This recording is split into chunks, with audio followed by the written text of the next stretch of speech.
मंगल भवन अमंगल हारी, द्रवौ सुदशरथ जिर बिहारी। राम ही देखी बरात जुड़ानी, प्रीति की रीति न जाति बखानी। नृप समीप सोहहि सुतचारी, जनुधन धर्मादिक तनुधारी। सुतन समेत दशरथ ही देखी, मुदित नगर नर नारी विशेषी। सुमन बरसी सुरहनाहि निशाना, नाक नटी नाचहि करि गाना। सतानंद अरु विप्र सचिव गण, मागध सूत विदुष बंदी जन। सहित बरात राम सनमाना, आय सुमागी फिरे अगवाना। प्रथम बरात लगन ते आई, ताते पुर प्रमोद अधिकाई। ब्रह्मानंदु लोग सब लहहि, बड़हु दिवस निसि विधि सन कहहि। मंगल भवन अमंगल हारी, द्रवौ सुदशरथ जिर बिहारी। राम सिय शोभा अवधि, सुकृत अवधि दो राज। जहाँ तहाँ पुर जन कहहि अस, मिली नर नारी समाज। मंगल भवन अमंगल हारी, द्रवौ सुदशरथ जिर बिहारी।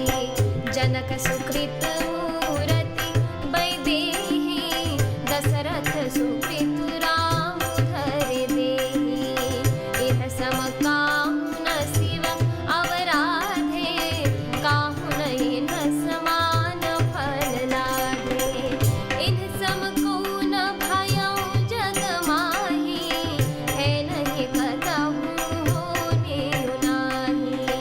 हम सब सकल सुकृत के राशि, भय जग जनमी जनकपुर बासी।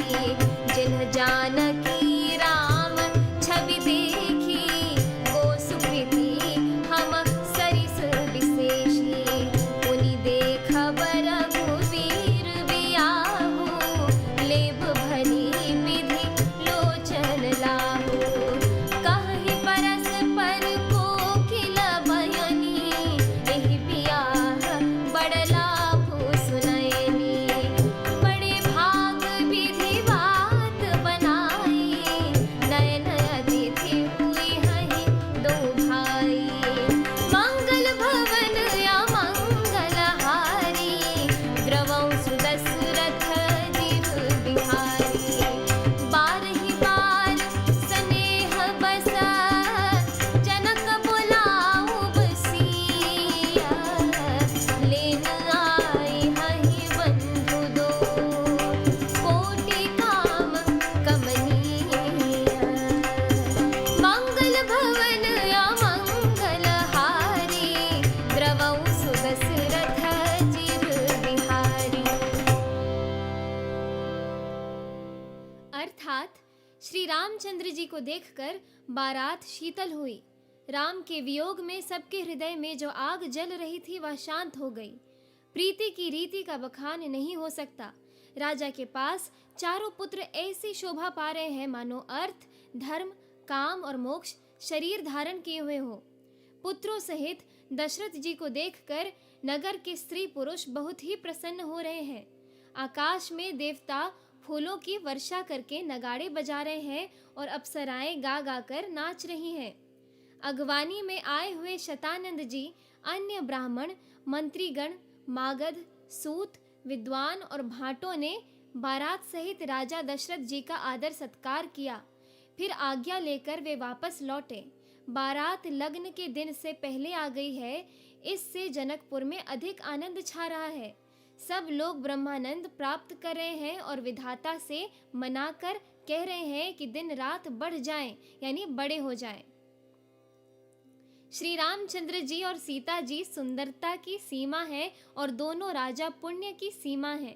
जहाँ तहाँ जनकपुरवासी स्त्री पुरुषों के समूह इकट्ठे हो होकर यही कह रहे हैं, जनक जी के सुकृत पुण्य की मूर्ति जानकी जी हैं और दशरथ जी के सुकृत देह धारण किए हुए श्री राम जी हैं। इन दोनों राजाओं के समान किसी ने शिव जी की आराधना नहीं की और न इनके समान किसी ने फल ही पाए। इनके समान जगत में न कोई हुआ, न कहीं है, न होने का ही है। हम सब भी संपूर्ण पुण्यों की राशि हैं जो जगत में जन्म लेकर जनकपुर के निवासी हुए हैं और जिन्होंने जानकी जी और श्री रामचंद्र जी की छवि देखी है। हमारे सरीखा विशेष पुण्यात्मा कौन होगा? और अब हम श्री रघुनाथ जी का विवाह देखेंगे और भली भांति नेत्रों का लाभ लेंगे। कोयल के समान मधुर बोलने वाली स्त्रियां आपस में कहती हैं कि हे सुंदर नेत्रों वाली, इस विवाह में बड़ा लाभ है। बड़े भाग्य से विधाता ने सब बात बना दी है। ये दोनों भाई हमारे नेत्रों के अतिथि हुआ करेंगे। जनक जी स्नेहवश बार बार सीता जी को बुलावेंगे और करोड़ों कामदेवों के समान सुंदर दोनों भाई सीता जी को लेने यानी विदा कराने आया करेंगे। इस एपिसोड में इतना ही। आगे की कथा सुनने के लिए कृपया मेरे YouTube चैनल को ज़रूर सब्सक्राइब कर लीजिए। जय सिया राम।